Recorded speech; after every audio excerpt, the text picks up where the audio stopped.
طبعا دلوقتي سعره غالي جدا جدا، معدي ال1000 جنيه. طب وعلى ايه؟ ما تيجي نعمل البديل بتاعه بأقل إمكانيات ونسمي الله ونصلي على الحبيب. هنعمل النهاردة الفستق بمقادير بسيطة جدا. جبت كيلو من البسلة، بعد ما فردته كده بالشكل ده بجيب صينية صاجة اي حاجة وبحطها فيها، بدخله الفرن. انا عايزاه يتحمص وينشف، ميبقاش ينشف من المية اللي هو فيه، ويبدأ يتحمص معانا. تمام.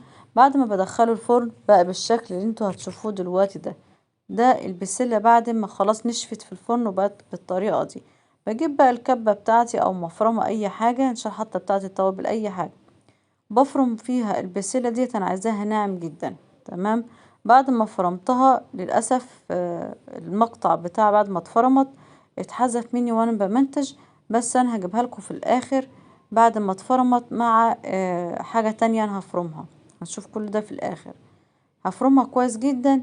تاني حاجة بجيب نص كيلو من السوداني اللي هو الفول السوداني، برضو بفرمه ناعم بالشكل ده. تمام. بعد ما بحط الفول السوداني بجيب اللون الطعام اللي هو الاخضر، لون طعام صحي ينفع للاكل، كويس جدا للاكل. حطيت منه كام نقطة كده وهشوف الاول عشان انا مش عايزاها تكون لونه اخضر قوي، انا عايزة الاخضر بتاع لون الفستق. تمام.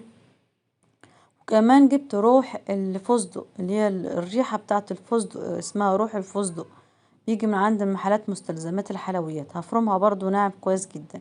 بعد ما فرمت حطيت السوداني والبسلة بقت بالشكل ده وبألف هنا.